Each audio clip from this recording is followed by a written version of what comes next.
Well, good morning, folks. It's Richard the Fishing Machine here.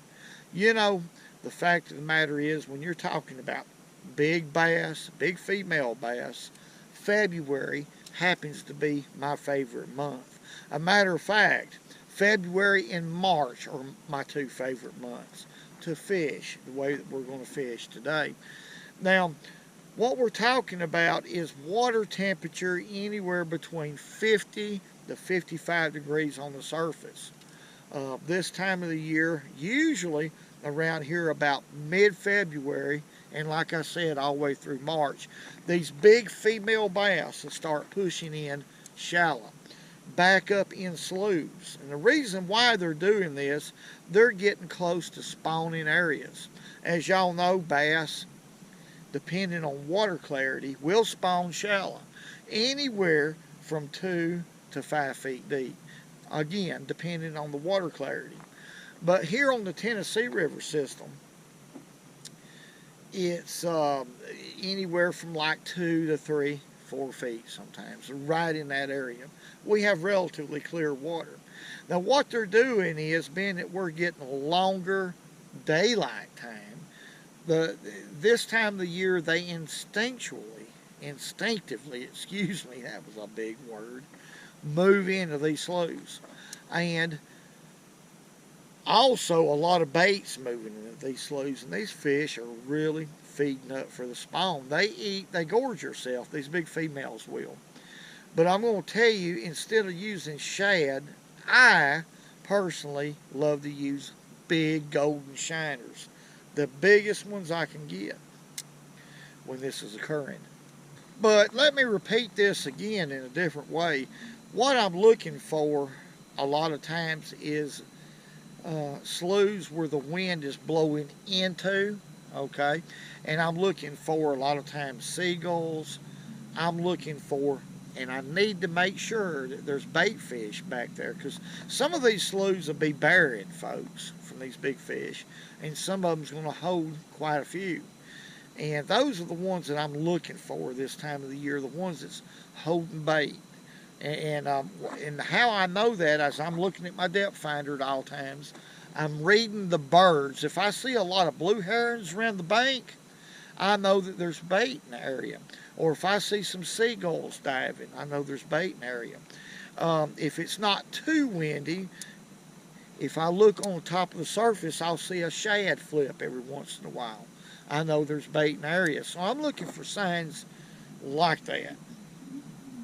And that's very, very important to be aware of whether there's bait in the area or not. If there's not, there's no need for me to even fish. Well, folks, stay with me a few minutes. I got plenty of tips to share with y'all to catch y'all some big bass, or you might even catch a trophy fishing like this. If you want to catch or fish for a trophy, folks, this is a good way to do it right here. This is a great way to trophy fish. This right here is the right way to shiner fish, really. If you don't want to spook these bigger fish, just anchor, throw you a couple rods out and let them swim. Just let them swim around and be patient. If that shiner comes by a big bass, he'll have him, folks. He will absolutely have him. There's just no doubt about that. Folks, I want y'all to look at that. Is that not pretty? That is absolutely beautiful. All right, folks, we got one running with it. I mean, this fish is moving. He is moving. That balloon went down, and I got me a big shiner on. Let's see what we got right here. There he is. This is a good bass right here. This is a real good bass. Either that or he just mean. That was a big old golden shiner I had on. I mean a good one. Wind's blowing like crazy and it's cold. There he comes. Woo! There ain't nothing wrong with that right there. Nothing at all. Okay. See if we can get him. Y'all excuse me, it's so windy out here. Oh my goodness, that fish is strong. That's really a good fish right there. Okay, let's get right here and lip him, and then we'll talk about it. The wind is causing me to, oh, that's a good bass right there. Look at there, what a fish. This wind is causing me a world of hurt right now. Let's lay him right here real quick. We'll take a look at him. That's a good fish. That's a 5.5 pounder right there all day long. All day long. Pretty doggone fish. I mean, fat, healthy. That fish was in about 4 feet of water right here. 3.5, 4 feet of water. Caught him on a golden shiner. And y'all excuse me, I had a tough time right there. This wind is just blowing in bursts. Right now it's just a steady hard wind, but a while ago when I hooked that fish, it was a burst. All of a sudden, as soon as I hooked him, it just bursted. And that's the way it is this time of year. That's a good heavy fish. Let's let him go, then we'll talk about it. All right, folks, let's revive that fish right there. Oh, there she goes. Strong, strong fish. What I'm using right here is an old rod. This is a halo rod, halo fishing. It says medium heavy action, 7-foot rod. 7-foot rod. It's old. This thing is probably 15, 16 years old. And I'm using a Team KVD quantum reel. It's old. It's real old. 20-pound test, red Cajun monofilament. And I have a size 2/0, which I'm going to show you this hook. These are good hooks right here for this live bait fishing. It's a Gamakatsu octopus 2/0 hook. Not very big. I'm not going to use a real big hook, not now. Now I could use a 3/0, but I'm going to stick with this 2/0 right here because I want this shiner to really swim free over this vegetation right here. Eelgrass and milfoil combination of is what it is. Now if you noticed, I have this hook snelled. I have the hook snelled to the line, and here's the deal right here. This is a Hobby Lobby balloon, tough balloon. Now the reason why, I just put a little bit of air in it, then tie a knot in it, 1 knot. The reason why I use this when it comes to golden shiners is because, one, I catch them myself, and they're hard to catch. So I want each and every one of them to count. It is breezy out here, folks. Y'all excuse me. So that's the reason why I use the balloon. It offers very little resistance to when it comes to live bait fishing. Perfect for shiners. In fact, it won't wear them out very quick at all. I mean, it's just, there's nothing there. But that's the trick. Don't blow it up real big, just enough to hold that shiner up above the vegetation. That's a real good deal right there. Now I'm fishing, I have it about 3 feet deep. This is probably 4 feet of water, but there's no weight at all. Y'all notice just the hook. So that shiner's it's gonna swim above the grass and towards the top. Okay, as y'all can see right here, oh, if I can hold him, they're stout. I'm using big golden shiners, not little ones. Okay, I don't want little ones, not this time of the year. Now what I'm going to do, if you'll notice, see his nostril, I'm going to run this hook through his nostril just like that. It don't hurt him like that. Okay, and that water can rush over his gills. That'll keep him alive for a long time. All right, folks, let's lob him out. Now I'm anchored right now. Let's lob him out in yonder. I got that bite actually about right in there, but it's still the same depth right here. But I'm going to fish around in this area right here. I'm just going to let him swim around. in an anchor position. I mean, it's a shallow right here. It's about 4 feet. I would rather not. If there are some fish here, I'd rather fish these shiners in an anchor position if I could. I believe it was 4 or 5 years ago. It was a little bit later in the year than this, though. I absolutely tore them up right here. My average fish was probably around 7 pounds. 7 pounds a piece back up in here. And that ain't no joke. Now what I'm going to do is I'm going to punch my button right here. Put a little tension right there, a little more than that. Yeah. Okay. About like that. And I'm just going to lay that rod down just like that. Okay, folks, here's a balloon right here. Let's blow it up.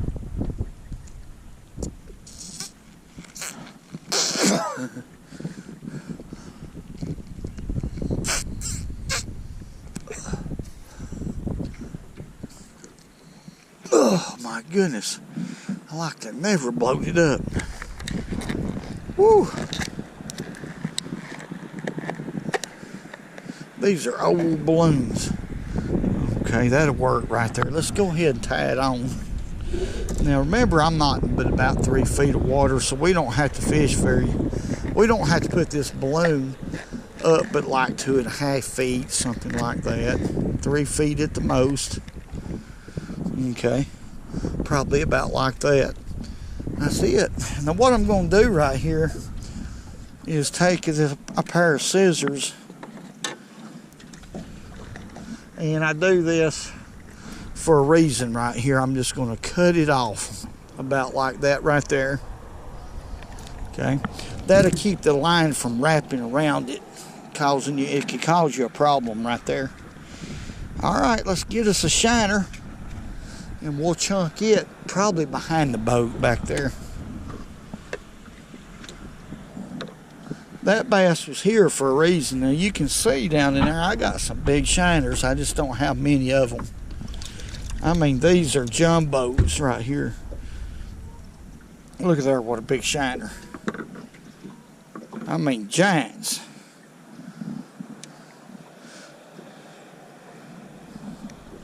All right, just like that, we're going to send him.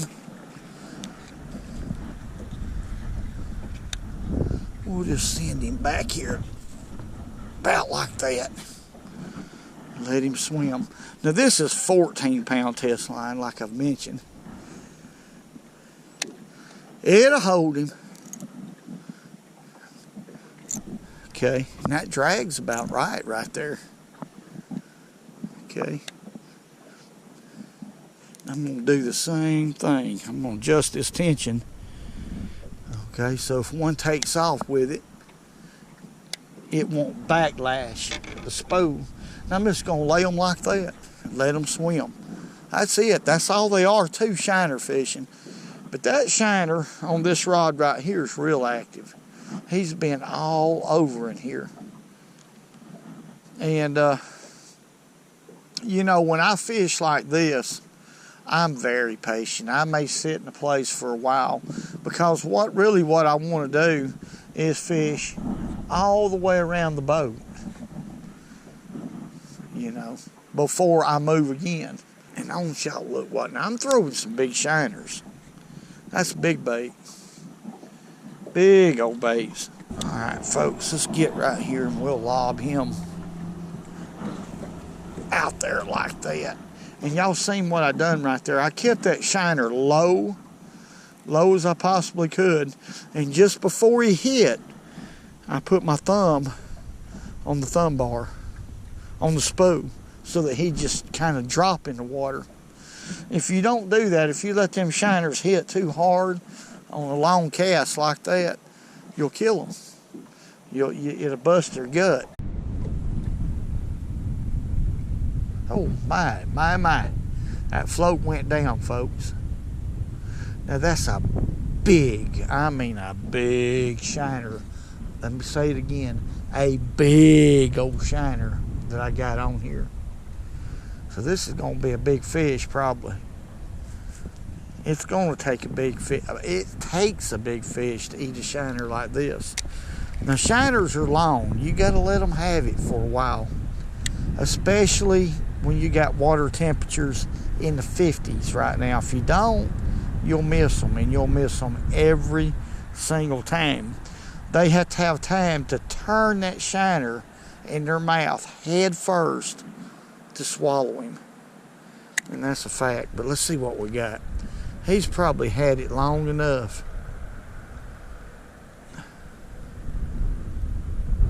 Okay, we got him. We got him. This is a good one. Another good one.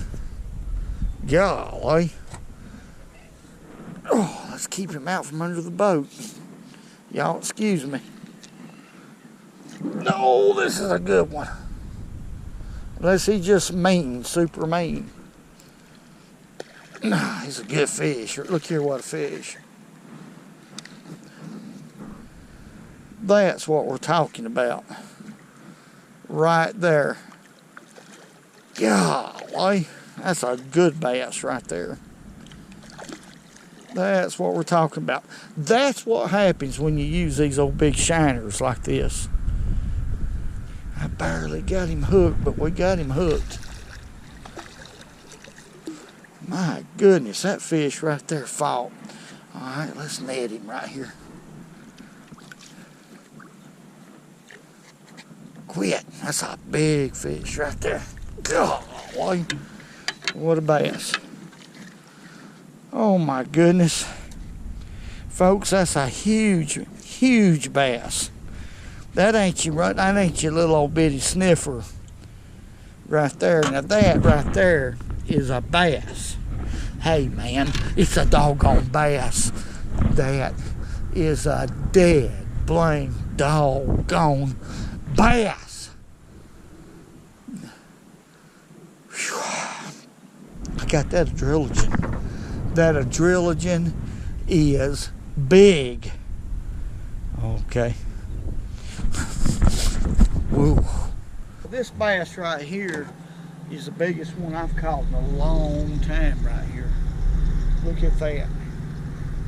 That right there is a bass.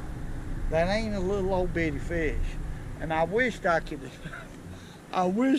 go ahead and weigh that one. But I don't have no scales. It's a big fish. I mean a big, big bass. No doubt. Let's let her go. I'm gonna tell y'all what, that's a big bass right there now. That ain't your normal little old sniffer of gentle poots. That right there is a big fish. But I'm gonna tell y'all something. Oh, I'm gonna revive you a little bit more, gal. These big fish I do take a lot of special attention to. That is a good female right there. But that's what shiner fishing will do for you right there, folks. Like I said, I learned that when I lived in Florida. When I was a kid, we'd catch shiners and use them. And I don't know how many times I've had my line popped from big old Florida black bass, but I knew that was a good fish. When I stuck that fish, I knowed. Do you hear me? Woo, woo, woo. I knowed what I had a hold to. Okay. Let's catch another one. I want y'all to look. Ain't that pretty? It's as pretty as old Mabel used to be.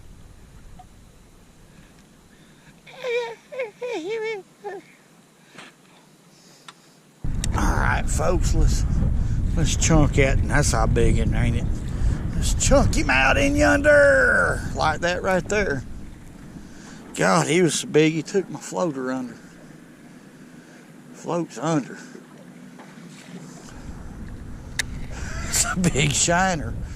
I've got some big shiners today. We're fishing for big fish. I'm not fishing for your regular little old bass. We're fishing for big ones. Big ones are bust. Now watch that float. Can y'all see? I hope y'all can see it out there. Now watch it, how it's twitching. Twitch, twitch, twitch, and then all of a sudden it'll run. Well, it was running just before. Just a second ago, it was moving real quick. Now, when a shiner starts doing that, pay special attention to that, because usually there's a big pair of tonsils right behind him he's looking at, and it makes him nervous. That's why he's doing that. If it's not that, then it's a small little bass aggravating him, and they'll do it. They will torment these shiners. I'm talking about little buck bass, 12, 13 inches long. They'll pester the heck out of them shiners a lot of times. But now a lot of times it'd be an old big fish.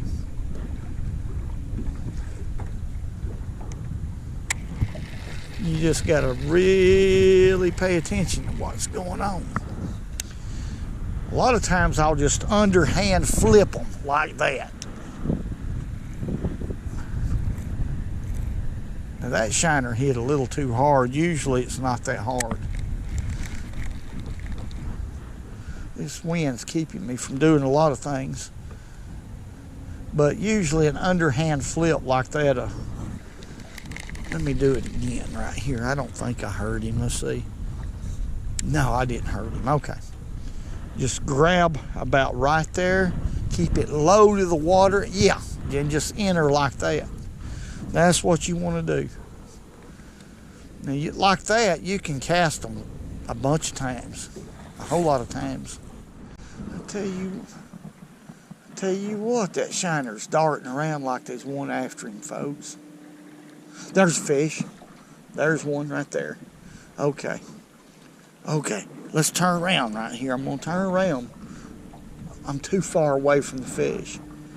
I need to get a little bit closer than that so I can get a good hook set. This is going to be a good fish. That's a big shiner. So it's going to be a good one. Ooh, that's what I'm talking about. I know y'all couldn't see that float, but that float started jerking and jerking and jerking. All of a sudden, it just, boom, it just went under like nobody's business. Okay, I had to shake that grass off. Let's let him have it a while. This is a huge shiner. I mean a big one. So I'm going to get in here pretty close. I'm going to make sure that my drag's not too tight. It takes them a long time on these shiners to turn them. It really does. Okay. All right, let's see what we got right here. Where's that fish at? Golly, he's over here. There we go. Another good one. Oh my goodness, he was everywhere. God. Y'all see that? When you're shiner fishing, it's a lot different than artificial. That was exciting. This fish is a good fish. He's a good fish, but he's not near as big as the last one I caught. That shiner's still on there. But we got him. It's a good one. Look here. Big old fish. It's gonna be hard to beat the one that I caught a while ago. Quit now. Quit. Stop it. Powerful, powerful fish. Woo! I love this stuff. Come on. No, you don't do it. There, we got him. Golly bum, what a thick bass. Got a little something going on with this gill right there, but my goodness. What a bass, folks. Look at that. Look at that. Look at that. Look at that shiner. That hook just come out. Why ain't I sticking these fish? They're just old big fish, I guess. And I'm hitting them around the the rim of the mouth there where them bones are, but looky there. He absolutely tore. That's a big shiner. My goodness, he tore him up. All right, let's take a look at this one. Woo! I love this stuff. I love it, folks. They ain't nothing like it. My goodness, they ain't nothing like it. What a blessing. What a doggone blessing. Okay, whoa. I got the adrenaline. It's cool. And when you're an old man like me, when it's cool, folks, it makes you feel good. Folks, that is another grand old good one right there. That is a good one I'm talking about. Woo-wee! What a fish. My goodness. Heavy, heavy. They're at their heaviest right now. That was a lot of fun. That fish snuck up on me. He went across the front of the boat, and I didn't know he was way over here like that. He was booking with that shiner. I mean, I love it. Shiner fishing. All right, folks. Let's let him go. Quit now. I'm going to revive you a little bit. Even though you don't need it. I put these fish back quick, folks. Quick as possible. All species. All right, you ready? Go on, you ornery thing. Get out of here. If you've never shiner fished with them great big old golden shiners like that, and we're going to do some more of that, because I'm going to tell you, it is an excellent way to catch trophy bass. Anytime that I'm fishing with shiners, that's what I'm after. I'm after big fish. I'm not after little ones at all. But now, as far as equipment, a good bait caster of your choice. I mean, and I'm going to say anywhere from a whole 15 to 20 pound test. This is 20 pound test. I have more confidence in 20 pound test mono than I do 15 pound test, because this is a 7-foot rod, and I get a little bit, I got a lot of that right there. I mean, it ain't like it used to be, but I've drove a lot of nails, but I still got the power, and it's too much. And if I don't watch it, I'll pop these fish off because of driving so many nails all these years. So I have to watch it. But set your drag to where it will slip on the hook set, on the hard hook set. That's another tip I'd like to share with you. Oh, a 7-foot to a 6.5-foot rod.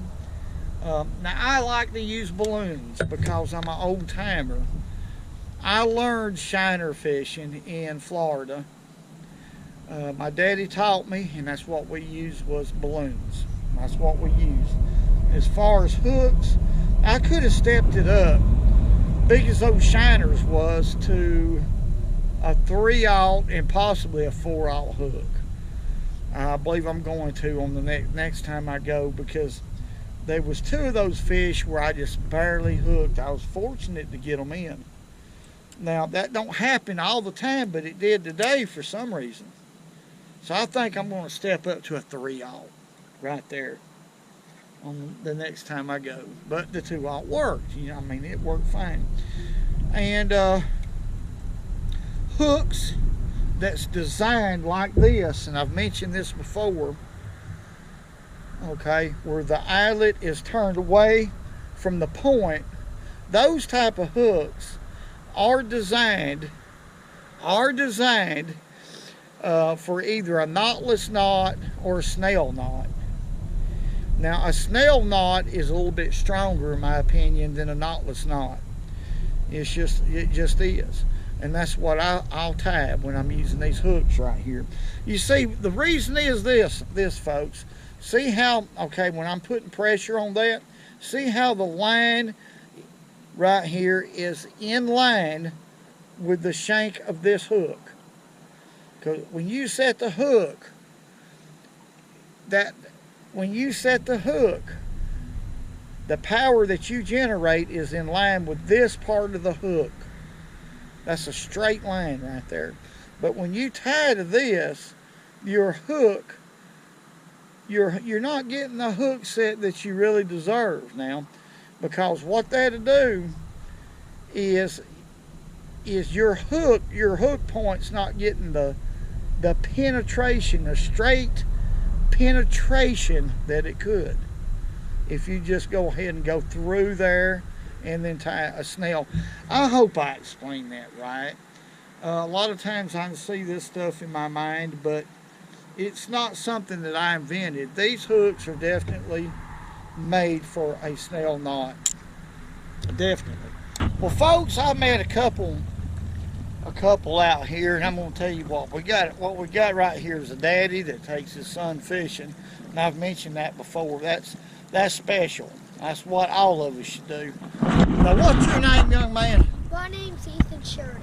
All right, and your daddy? Scott Sheridan. Now, your daddy's teaching you how to fish, ain't he?